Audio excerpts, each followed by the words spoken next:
By winning the seat, my profession is to fight in the courtroom. I fought in juvenile court both as a prosecutor and as a public defender. So that comfort with polite confrontation, I think that's essential when you're trying to make changes. And also the fact that it's best to do that diplomatically, because sometimes you don't have opponents, they're just puzzles that need to be solved without ruffling feathers. And that's a talent that I believe I've developed over time through my experience. Also, as a substitute teacher, I saw firsthand the struggles of teachers, of staff, and of students across over a dozen schools in Virginia Beach. And so I really have a heart for all the actors in this system. And so the fact that these people have gone into this profession, it's a noble profession, and that means the vast majority have some nobility in them. So my goal would be to include teachers in the process of us finding out why scores have stagnated. So I don't think we can do this without the assistance of teachers and the assistance of parents. I do believe parents need to have more control over the materials that their children are exposed to. He says the basics can help reading and math. The primary example of that has been the case of Mississippi, where when they made changes requiring phonics to be the focus of a reading curriculum, they went from worse than the country to doing better than Georgia. At least that's my understanding of it. And so that's where I'd probably start first, is looking at the curriculum, consulting as many experts as we can speak to about those issues, about how much phonics is being taught. There's some social things, controversies that go on in schools right now. You've got some parents upset about the types of books and materials that children get. You've got teachers and schools that are not just allowing children and teenagers to go out and protest, but actually encourage them to go out and protest, in some cases leading them to go out and protest during the school day. So tell me about how you would manage those, or how you get, I guess, more parental involvement, or whatever, what your thoughts are.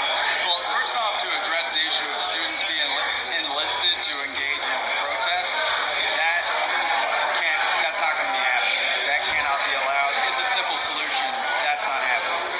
On the issue of the books in schools, there's a fine line to be walked here, and I think we can be a little braver, because I understand that I'm not sympathetic to the argument that this is censorship for various reasons, but I understand that school officials are probably trying to avoid incurring expensive liability that cuts into the services that they're able to provide to students just because they have to pay out millions of dollars. I think for the next 2 years we don't have to worry about the Biden administration's Justice Department Civil Rights Division coming after us for trying to reduce the presence of gender ideology, as some would call it, books that children are being given access to, that is being essentially promoted to them by being provided free of charge. And so now's the time that I believe we can take a very close look and be more aggressive than maybe we would have been able to get away with a few years ago. Additionally, the Georgia definition of obscenity, that's a more long-term standard that we can fall back on, not disingenuously, but to have a baseline of what won't be allowed in schools. The statute talks about the prurient interest, or having no artistic value. The definitions of obscenity and pornography, we can't have not of great artistic value. Who decides that? My argument would be the people of the district, and for individual children, it's the parent.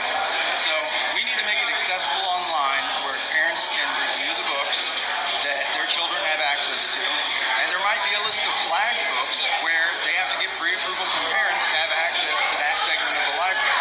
And that could include all sexual materials, so there'd be no possibility of there being any discrimination based on the nature of the sexual material.